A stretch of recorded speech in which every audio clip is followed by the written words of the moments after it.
Real Madrid Barselonani 11-1 hisobiga mag'lubiyatga uchratganmi va u qanday bo'lgan? Bu narsa rostmi? Hozirgi videoda shu haqda.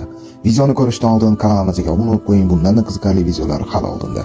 Ha, bu hisob rostdan ham sodir bo'lgan, lekin buni klassiko emas, qonli o'yin deb eslashadi.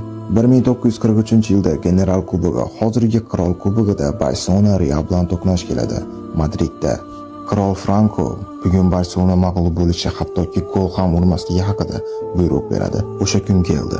Barselona futbolchilari Madridda. Ular kelayotgan avtobusda Madrid muxlislari tomonidan toshbo'ron qilinadi va ular stadionga yetib kelishadi. Kiyim almashtirish xonasiga esa Madridning Qo'shtirnoq ichidagi zo'ravonlari tashrif buyurishadi va agar bugun kimdir Madrid darvozasiga gol uradigan bo'lsa, ayoqsiz otib tashlanishi haqida xabar berishadi. Bu so'zlardan keyin Barselona futbolchilari cho'chib qolishadi va maydonga ham chiqishni xohlashmaydi, chunki ularning hayoti xavf ostida edi.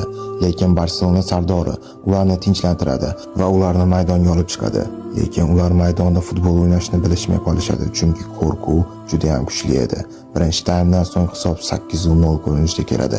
Barselona futbolchilari bironta ham aniq zarba yo'llasha olmaydi. Lekin bunday sharmandalikka chidolmagan Barselona sardori ikkinchi taymda maydonga tushib o'zini golini uradi va o'z hayotiga o'zi bilmagan holatda nuqta qo'yadi va u o'yindan keyin vahshiylarcha otib o'ldiriladi.